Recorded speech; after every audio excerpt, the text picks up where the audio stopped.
শুধু বলবো এমন একটা দিন আমার বহুদিন মনে থাকবে, তোমাকেও মনে থাকবে।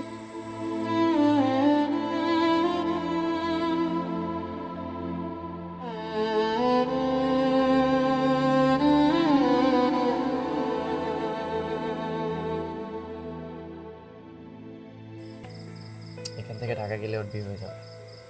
মানে কি এই সবে মাত্র প্রেমের লাড্ডু ফুটলো আর এখনই বিয়ে? কিছু হইলো মানে কেবল দোকানটা খুঁজছোস, আমার মানে দোকান খোলার সাথে সাথে বেচা কেনা শেষ। এঙ্গেজমেন্ট অনেক আগে থেকে হয়েছে। এঙ্গেজমেন্টটা না হলে হয়তো বাবা মার সাথে কথা বলতে পারতাম, কিন্তু সব পথই বন্ধ। শান্ত শোন, জন্ম মৃত্যু বিয়ে না তিনটে আল্লাহর হাতে। আসলে যেটা হচ্ছে সেটা হতে দে, কিছু করার নাই। আমি বুঝলাম না ভাই, আমার সাথেই কেন এটা হইতে